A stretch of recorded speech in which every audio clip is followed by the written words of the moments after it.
మాజీ ఎంపీ ఉండవల్లి అరుణ్ కుమార్ నిర్వహించిన round table సమావేశానికి హాజరైన జనసేన అధినేత పవన్ కళ్యాణ్ మీటింగ్ ముగిసాక మాట్లాడుతున్నారు. లైవ్ లో చూద్దాం. ఇవాళ ఎంత బకాయిలు ఉన్నాయని దాని మీద చాలా భేదాభిప్రాయాలు ఉన్నాయి, భిన్నాభిప్రాయాలు ఉన్నాయి. భేదాభిప్రాయాలు కాదు కానీ భిన్నాభిప్రాయాలు ఉన్నాయి. గతంలో కూడా జాయింట్ ఫ్యాక్ట్ ఫైండింగ్ కమిటీలో కూడా దాదాపు ఒక పర్టికులర్ ఫిగర్కి నిర్ధారణకి రావడం జరిగింది.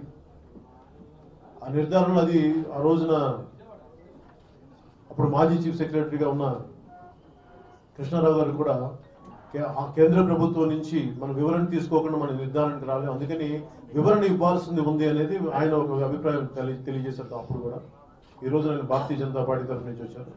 ఇలా ప్రతి ఒక్కరు కాంగ్రెస్ నుంచి తులసిరెడ్డి గారు కానీ, సిపిఐ నుంచి రామకృష్ణ గారు కానీ, మిగతా అన్ని పార్టీల నుంచి టీడీపీ చంద్రమోహన్ రెడ్డి గారు కానీ, నక్క ఆనంద్ బాబు గారు కానీ, మంత్రులు కుటుంబరావు గారు, వీళ్ళందరూ భిన్నాభిప్రాయాలు వ్యక్తం చేశారు.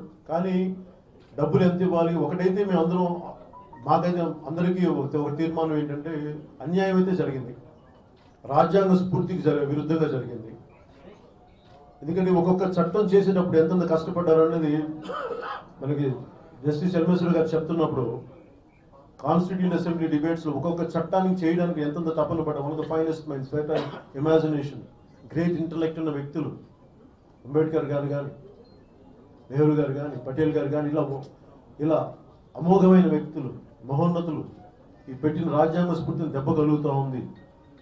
దీంట్లో మన తప్పులు కొన్ని ఉన్నాయి, మన ప్రజాప్రతినిధులు తప్పునే, మన పార్టీలు బలమైన నిర్ణయం తీసుకుని ఇవన్నీ కూడా చర్చకు వచ్చినాయి. కాకపోతే మేము తీసుకున్న భావితరాలకు కానీ భవిష్యత్తుకి కానీ ఫ్యూచర్లో మనకి బలమైన రేపు పొద్దున భారతీయ జనతా పార్టీ రావచ్చు, రాకపోవచ్చు, కాంగ్రెస్ రావచ్చు, ఎవరైనా రావచ్చు, థర్డ్ ఫ్రంట్ రావచ్చు, ఏదైనా రావచ్చు. కానీ ఈ రోజున మనకు జరిగిన అన్యాయం మనందరూ ఒక గొంతుగా మనం చెప్పకపోతే ఇది ఇబ్బందికరమైన పరిస్థితులు వస్తే, పోరాట స్ఫూర్తి పోతే, అన్యాయానికి మనం ఎప్పుడు గడవెత్తపోతే పడేవాళ్ళగా ఉంటామని చెప్పే ఉద్దేశంతో ఈ రోజున ఉండవల్లి గారు పెట్టిన ఈ మీటింగ్కి నేను మనస్ఫూర్తిగా సంపూర్ణంగా నేను దాన్ని ఒప్పుకుంటున్నాను.